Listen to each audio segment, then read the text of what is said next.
Hei, sini mampir dulu. Kang Tropi nih. Nah, gimana sehat? Alhamdulillah baik Om Agung. Sehat ya? Siap. Kerjaan masih lancar jalan. Ya alhamdulillah. Walaupun agak agak Sedap-sedap gurih. ya sedap-sedap gurih ya di tengah pandemi gini. Dengar-dengar katanya sekarang lagi punya bukan hobi ya. Apa namanya? Kesenangan baru kali ya. Ya disebut kesenangan juga bukan apa ya?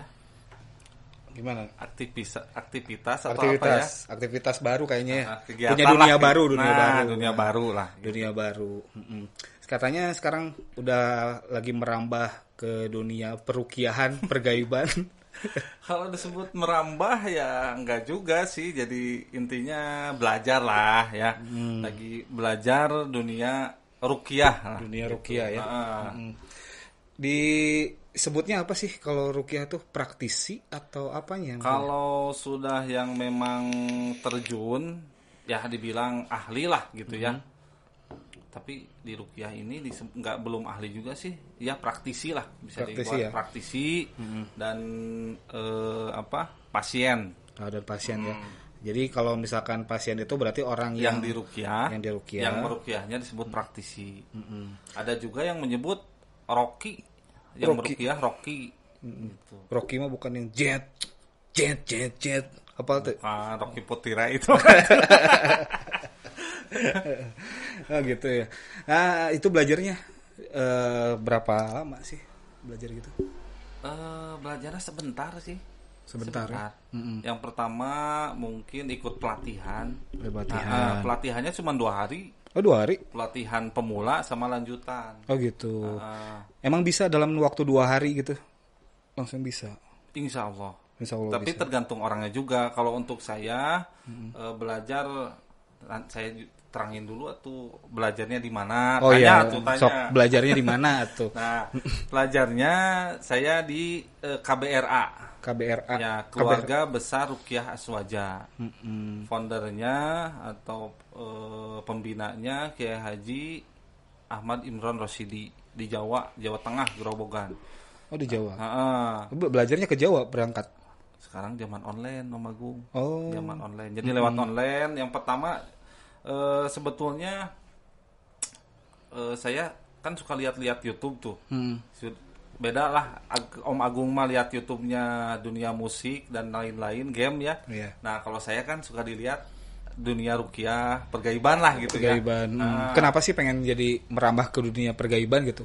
Sebetulnya bukan apa tadi pertanyaannya? Ya kenapa, maksudnya kok harus ke dunia pergaiban? Enggak, misalkan enggak ada mainan lain gitu, misalkan main games atau main musik atau apa gitu, main burung apa kayak gitu.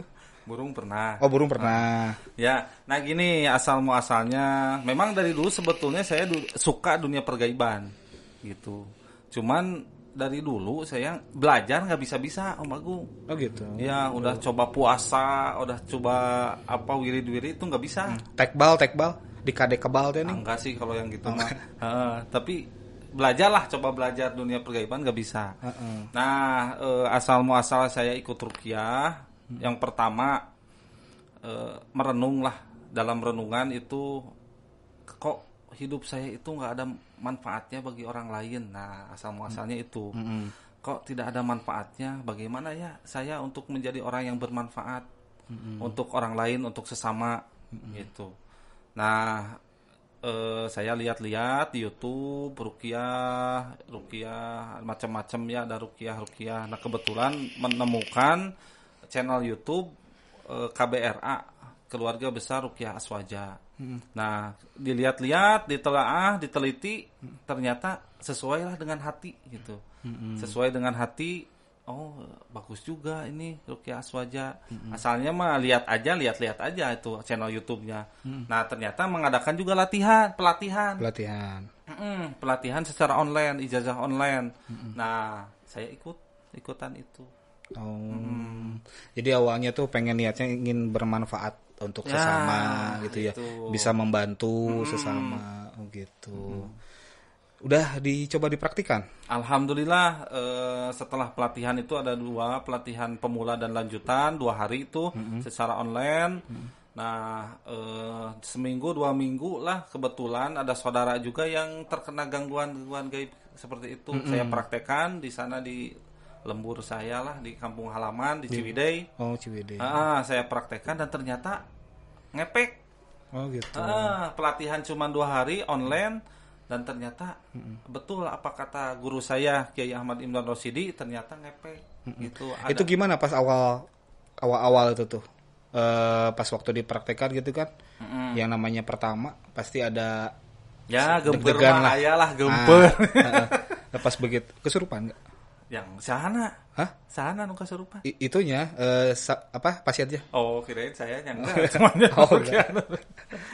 Ya, pertama saya terapkan sesuai dengan standar yang diajarkan oleh guru saya ketika meruqyah, baca-baca ayat ruqyah. Nah, ternyata ada efeknya. Ternyata yang di ruqyah itu bibi saya dan sepupu lah ya anaknya. Nah, ternyata ada efeknya. Ternyata kesurupan. Nah, setelah kesurupan saya tangani sesuai dengan apa yang diajarkan dan ternyata berhasil. Alhamdulillah atas izin Allah. Gitu. Oh, jadi setelah dipraktekkan berhasil. Alhamdulillah kerasukan gitu. Ya, itu kerasukan bukan ukuran keberhasilan sebetulnya. Bukan ukuran keberhasilan. Bukan. Cuman salah satu reaksi dari ruqyah itu ada kesurupan. Nah, setelah di kesurupan itu ditangani ada teknik-teknik tertentu. Gimana istilahnya kasusnya. Nah, ini balik lagi. Itu kan belajar 2 hari itu. Belajar 2 hari ya istilahnya dikasih apa namanya? Cara-caranya untuk teknik-teknik meruqyahnya mungkin ya, apa yang harus dibaca, ayat-ayatnya gitu ya. Nah, kalau misalkan itu saya misalkan ya istilahnya punya tutorialnya lah, bisa nggak kira-kira? Apa harus diisi dulu? Nggak diisi? Nggak ada pengisian. Nggak ada. Gitu. Ditransfer ilmu gitu? Nggak. Nah, itu kalau keilmuannya bisa aja dibaca ya, dibaca. Kan ada dikasih materinya. Bisa aja dibaca teknik-tekniknya. Nah, tapi yang paling penting ijazah ilmunya. Nah, ijazah ilmu itu gimana? Ijazah ilmu itu istilahnya dikasihkan lah, diberikan ilmu secara resmi oleh guru. Ditransfer berarti kan? Kalau disebut transfer bukan. Transfer diisi gitu? Bukan. Oh, bukan, beda. Pokoknya mah diserahkan ilmunya. Jadi yang bersanad, ilmunya yang bersanad. Bersanad itu gimana? Bersanad itu bersambung lah. Misalnya guru saya itu kan punya guru. Iya. Ya, nah punya guru lagi sampai dengan Rasulullah SAW. Oh gitu. Jadi sanad ilmu itu yang paling penting. Jadi beda ya kalau misalkan dulu waktu saya kecil kan ada yang suka main isi tenaga dalam, kemudian di puasa, beda kan? Beda. Jadi ini mah apa namanya? Ijazah. Namanya ijazah. Jadi ilmunya secara resmi diberikan kepada murid-muridnya resmi gitu. Jadi apa yang diajarkan dari awal, semua materi, semua amalan-amalan yang ada di sana diberikan secara resmi oleh guru. Jadi otomatis kita menjadi murid. Gitu. Oh gitu. Nah, kalau dari ruqyah sendiri itu ada teknik-tekniknya nggak sih? Misalkan tekniknya tuh apa namanya? Jenis-jenisnya, maksudnya bukan tekniknya, jenis-jenisnya. Ada ruqyah tuh ada jenis-jenisnya nggak? Atau aliran-alirannya gimana gitu? Sebetulnya kita terangkan dulu secara garis besar apa itu ruqyah. Ruqyah gimana? Ruqyah itu kata jama dari apa ya? Aruko.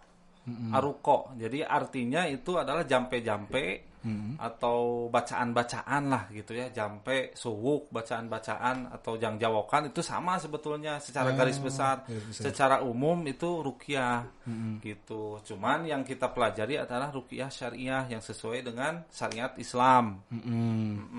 Jadi kalau misalkan yang kayak di agama lain gitu ya, ada juga yang semacam seperti ruqyah gitu? Ya, secara umum mungkin bisa disebut ruqyah.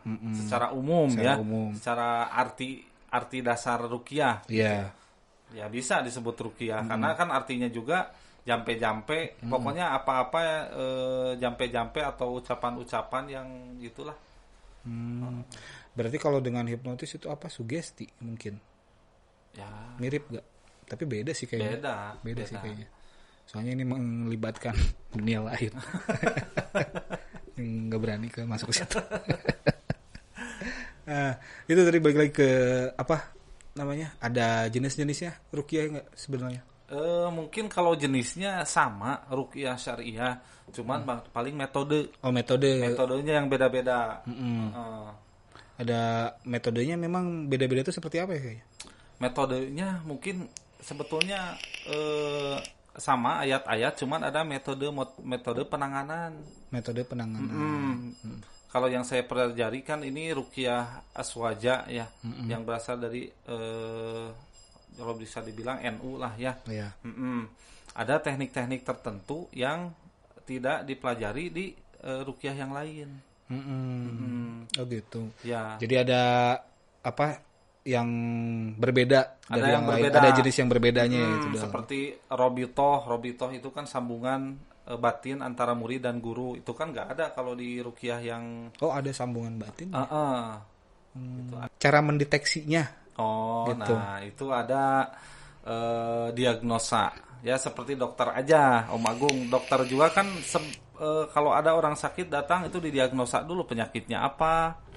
Gitu, kenapa, penyebabnya apa. Nah di ruqyah juga seperti itu. Ya kan macam-macam penyebab orang gangguan non medis, bisa dibilang non medis ya. Ada karena sihir, ada karena ketempelan, ada karena jin suka, ya ketempelan lah, termasuk dari ketempelan itu ada jin suka, ada karena pusaka, ada karena juga mungkin amalan-amalan yang tidak bersanad, yang tidak ada gurunya, gitu. Bisa juga menyebabkan datangnya jin. Oh, gitu. Amalan-amalan yang gak ada gurunya. Makanya harus hati-hati kita mengamalkan sesuatu, wirid dah gitunya. Oh, wirid maksudnya. Wirid, amalan itu wirid. Enggak, soalnya kan saya suka belajar liatnya YouTube, gak ada gurunya kan. Jadi rada palawur gitu. Beda kalau di dalam agama ya, dalam Islam lah gitu ya. Kalau misalnya mengamalkan sesuatu itu harus ada gurunya. Gurunya juga harus pilih-pilih. Gitu, harus pilih-pilih. Jangan asal, karena menyangkut ya itu bisa mendatangkan jin. Gitu. Amalan, pusaka apalagi. Pusaka misalnya Om Agung punya pusaka turunan di leluhur gitu. Disimpan di rumah gitu. Nah, itu juga bisa menyebabkan gangguan. Oh gitu. Jin turunan, misalnya leluhur Om Agung dulunya suka ya sakti lah, bisa dibilang sakti. Ada perjanjian dengan jin ataupun mempunyai keilmuan apa gitu, bisa juga nanti itu menjadi gangguan ke turunannya. Macam-macam kasusnya. Make the deal with the devil gitu ya. Nah bisa. Make the deal. Tapi berarti benar ya cerita make the deal itu? Gimana? Saya nggak tahu itu. Maksudnya perjanjian sama apa? Setan itu benar ada ya? Ada perjanjian jin, setan. Apalagi yang tadi apa ilmu tekbal. Ya. Nah itu pasti menggunakan jin. Oh itu udah pasti pakai. Enggak pasti sihnya. Mungkin sebagian besar lah bisa dibilang. Tapi kan memang nggak masuk akal sih. Yang misalkan pakai alat tajam digorok gitu. Ya sebagian besar lah, nggak bilang saya semuanya ya, wallahu alam, saya juga nggak tahu. Cuman ada sebagian yang keilmuan seperti itu memang mengundang jin. Jadi hawana kumahanya amarah, pasti jadi panas. Kalau punya ilmu itu efek dari jin hodam. Oh gitu.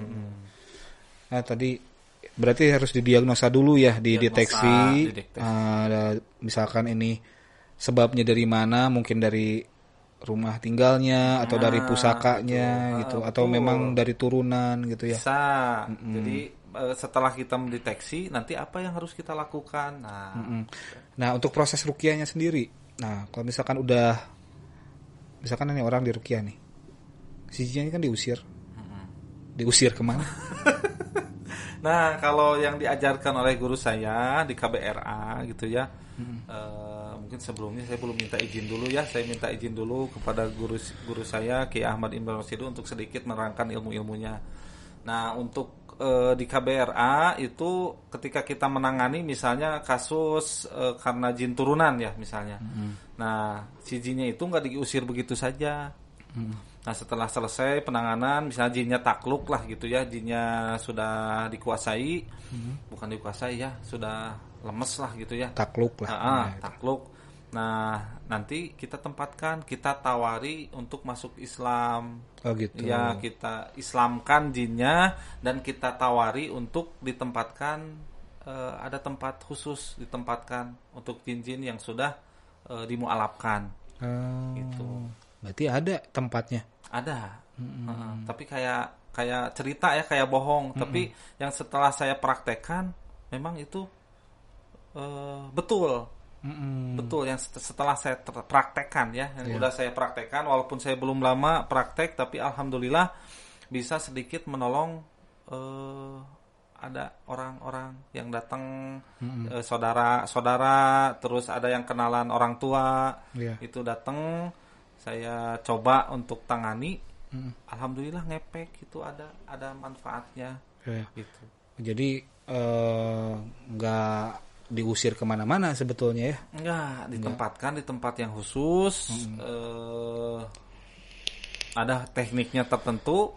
Nah, soalnya gini, kata kiai saya, kalau misalnya dikeluarkan gitu wae nya, nanti bisa gentayangan lagi. Kita tempatkan di pohon.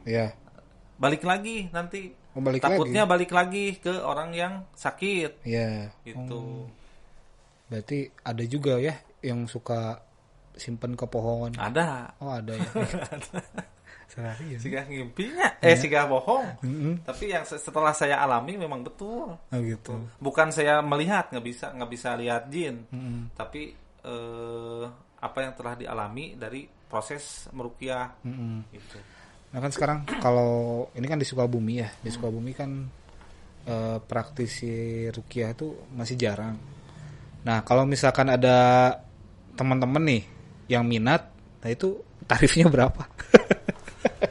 Nah selalu ya sebetulnya selalu menanyakan tarif. Ada nasabah, pernah saya juga kemarin itu nasabah pasti nanyain tarif. Tapi ya bagi teman-teman yang istilahnya ada merasa ada gangguan dalam tubuhnya yang tidak wajar, silahkan aja tanpa tarif, bebas tarif, gratis, lillahi ta'ala lah itu nama. Oh, jadi nggak apa-apa nih. Nggak apa-apa. Dokter Ogi kan bayar, pijit Ogi bayar. Lillahi ta'ala. Oh gitu. Nggak usah. Oke, nanti kalau misalkan teman-teman sekalian ada yang mungkin punya keluhan mengenai mistis atau ada gangguan gaib, bisa kontak, nanti ada kontaknya di sini bawah. Nah terus satu lagi nih, untuk yang kalau misalkan kita kan itu diagnosa ya, diagnosa dari praktisinya. Tapi kalau misalkan kita sendiri mendeteksi diri sendiri, nah itu gimana tuh? Nah itu kita bisa deteksi diri sendiri dengan apa? Biasanya kalau yang terkena gangguan non medis, biasanya ada kejadian-kejadian yang tidak wajar. Seperti misalnya yang usaha, misalnya punya warung makanan, nah tiba-tiba warungnya sepi.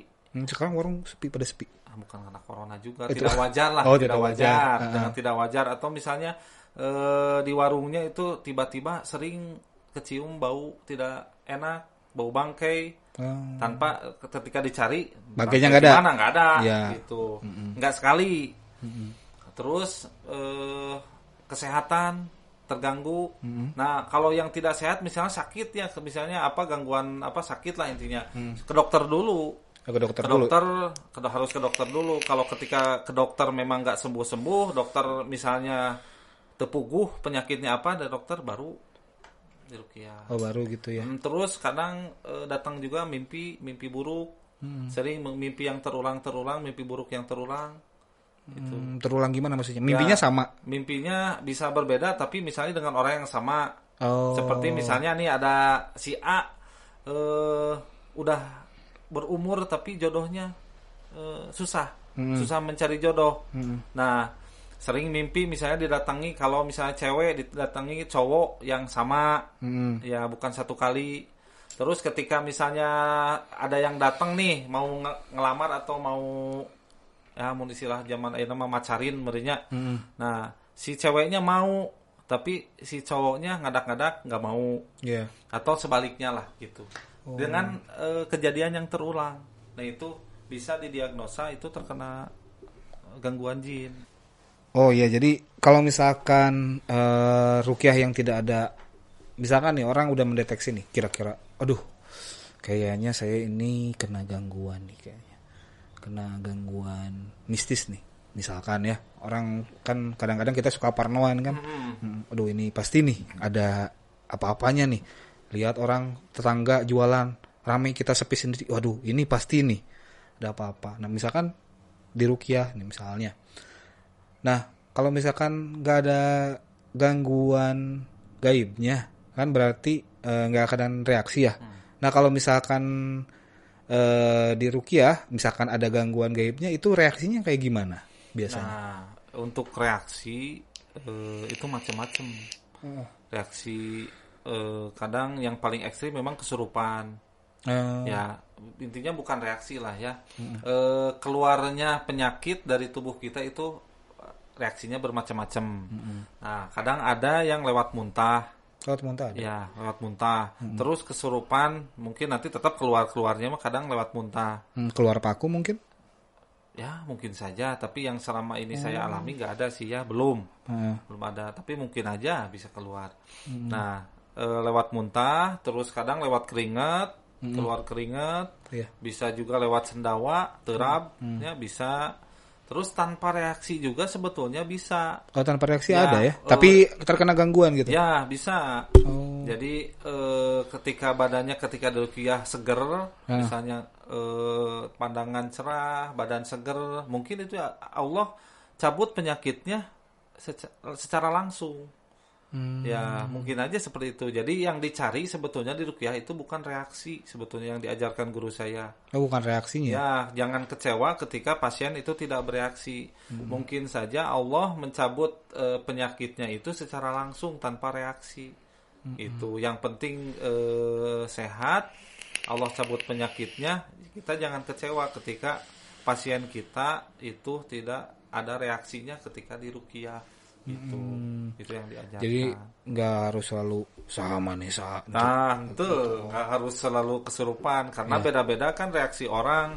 Nggak semua bisa kesurupan. Oh, nggak semua orang ya? Ya, nggak semua. Gitu. Oh, gitu ya. Jadi, tapi kan ada tuh beberapa orang yang gampang sedikit-sedikit pingsan, kemasukan. Nah, ada kan orang yang berarti ada yang juga yang kuat. Ada. Oh. Nah, biasanya itu yang babari kasurupan atau babari pingsan, kesurupan itu kalau di istilah KBRA itu portalnya terbuka, portal gaibnya terbuka. Di dalam seseorang itu, setiap orang itu ada portal gaib. Nah, portal gaib. Ketika portal gaib itu terbuka, gitu. Nah, si jin atau makhluk lain itu gampang masuk ke dalam tubuh kita. Baik secara kesurupan ataupun dengan hal-hal yang lainnya gitu. Oh gitu. Nah sekarang sama atau beda ya kalau misalkan satu orang yang mudah sekali kesurupan, apakah sama juga mudah sekali dikerjain, istilahnya dikirim apa namanya guna-guna, dikirim sihir, sama nggak? Itu tergantung orangnya. Tapi kalau misalnya sudah terbuka, pasti gampang. Oh berarti kan kalau misalkan orang yang kuat itu berarti agak sulit? Bukan sulit ya. Tapi mungkin dia misalnya mempunyai selalu berpandangan positif, gitu, selalu pikiran positif, terus memang agamanya kuat, rajin baca Qur'annya, sholatnya, nah mungkin saja nggak bisa, sulit untuk tembus sihir ataupun jin. Gitu. Berarti kita harus tetap membentengi diri kita ya. Ya. Nah, cara-cara untuk membentenginya nih, selain tadi yang satu mungkin selalu berpikiran positif, mungkin tadi ibadahnya. Nah, ada cara mungkin cara Nah, ruqyah? sebelum itu saya terangin dulu nih apa penyebab portal gaib terbuka. Nah, itu apa? Salah satunya misalnya ikutan tenaga dalam atau apa, misalnya dibuka mata batin. Nah, itu bisa menyebabkan portal gaib terbuka. Oh, bisa berarti ya mata batin dibuka itu? Ya, nah itu portal gaib itu yang terbuka. Ya bahayanya kalau misalnya kalau gurunya memang tepat, mungkin bagus. Tapi kalau misalnya gurunya yang tidak tepat, mungkin nanti bisa dia terbuka. Jadi bisa masuk makhluk-makhluk gaib, jin lah gitu. Jin bisa masuk. Nah tadi pertanyaannya tadi apa? Saya lupa lagi.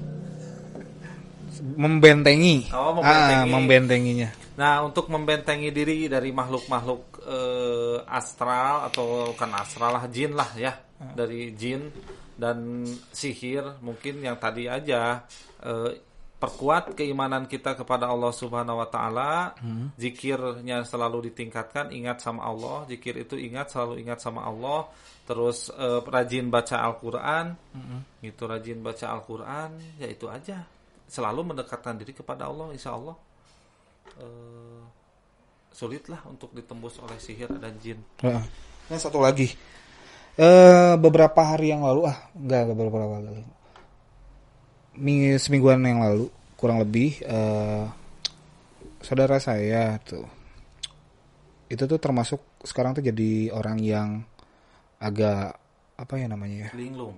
Bukan linglung. Jadi nggak pernah upload foto keluarga, foto anak, foto sendiri gitu ya. Udah istilahnya sosial medianya udah nggak aktif lagi. Terus beberapa menit kemudian dia upload berita di Amerika atau di Spanyol gitu ya, pokoknya di luar negeri lah. Ada beritanya katanya ditemukan benda-benda sihir. Ya, benda-benda sihir, terus dari kata-kata sihir, terus foto yang dicetak segala macam, ada kata-kata apa ya, pokoknya tulisan-tulisan sihir lah gitu, sama alat-alatnya kayak paku segala macam. Nah gitu. Terus ada di beritanya katanya hati-hati di sosial media kita katanya jangan memasang foto segala macam, terus karena kita itu bisa jadi media untuk dikerjain, istilahnya bukan dikerjain, dikirimi sihir lah gitu. Ya apakah betul itu kalau gitu? Ya bisa saja. Oh bisa ya? Bisa aja, tapi kan bukan hanya sekedar foto aja. Oh bukan sekedar. Ya, kan kalau misalnya ada foto nggak tahu namanya mungkin juga nggak bisa. Tapi kan sosial media lengkap. Ya, ada yang lengkap, ada yang enggak kan, ada yang nama samaran. Iya yang samaran. Nah, kalau misalkan kayak kita itu rata-rata kan saya sendiri namanya asli kan disimpannya. Nama asli. Nah, terus apalagi kalau misalkan di Facebook itu dari dulu udah tercantum tanggal lahir segala macam, nah, foto udah ada. Foto anak itu gimana? Gak ngeri juga. Kita mah berpositif aja lah, jangan itu ya, jangan istilahnya ya kita bentengi aja dengan keimanan kitanya. Tapi selain sihir juga, kalau itu lebih rentan sebetulnya bukan sihir. Kalau yang di media sosial upload foto keluarga atau apa, justru itu penyakit ain. Ain tuh? Ain itu pandangan jahat lah. Pandangan jahat itu bisa menyebabkan penyakit. Pandangan jahat gimana maksudnya? Misalnya kekaguman orang, misalnya anak Om Agung nih ya. Yeah. Nih ada budak teh meni kasep. Eta. Nah, atau orang tuanya juga bisa menyebabkan ain. Ya budak teh ya tanpa menyebutkan tanpa bersyukur kepada Allah, tanpa kita ingat sama yang penciptanya, gitu. Oh jadi penyakit hati? Bukan hati sebetulnya. Ya budak teh nih misalnya nih kasep teuing, kita teringat karena penciptana. Alhamdulillah budak teh nih sehat gitu. Nah, itulah sedikit lah, saya juga belum mendalami betul-betul untuk penyakit ain ini, tapi itu juga bisa menyebabkan penyakit ain itu. Nanti Om Agung bisa cari-cari sendirilah itu penyakit ain apa. Berhubung saya bukan ustadz kayak tadi juga. Belum mendalam untuk mempelajari penyakit ain itu. Gitulah Om. Tapi balik lagi nih, intinya berarti tetap bisa dikirimi sihir lewat lihat dari infonya media sosial bisa berarti. Mungkin bisa. Mungkin bisa. Karena bukan tukang sihir juga ya. Ya, Jadi nggak saya tahu. belum tahu. Tapi mungkin bisa aja. Apalagi namanya lengkap, mungkin tanggal lahir, nama ibu mungkin. Itu bahaya. Bahaya juga ya. Jadi ada benernya juga ya, saudara saya ditutup-tutupin. Ya bisa, tapi hari parno teuing ya, kita harus percaya sama Allah, ada yang melindungi kita. Oh gitu ya. Sebelum kita tutup, ada yang mau disampaikan dulu? Tips sama udah tadi Ketang. Ya, udah sih sebetulnya tipsnya, intinya ya yang tadi lah, kita pertebal keimanan kita sama Allah Subhanahu wa taala, perbanyak baca Al-Qur'an, perbanyak zikir, terus jangan terlalu disangkut-sangkutkan dengan gaib. Gitu, kita percaya aja sama yang pencipta. Terus ruqyah ini bukan yang menyembuhkan, harus diingat. Ruqyah itu bukan menyembuhkan. Yang menyembuhkan itu tetap siapa? Allah Subhanahu wa taala. Nah, ruqyah ini hanya salah satu syariat lah, itu cek bahasa Sunda mah. Salah satu jalan untuk mencapai kesembuhan. Yang menyembuhkan itu tetap Allah. Itu hanya kita berdoa, sama-sama berdoa, praktisi dengan pasien, ya mudah-mudahan diijabah oleh Allah Subhanahu wa taala gitu. Oke, terima kasih nih udah datang, udah berbagi ilmunya. Mudah-mudahan kita bisa tetap dilindungi dari sihir-sihir. Tentu ada ayahnya. Ini ada, tentu ada. Tetap we sieun kalau gitu mah. Ya. Oke, thank you Kang Tropi. Siap. Hey, sini mampir dulu.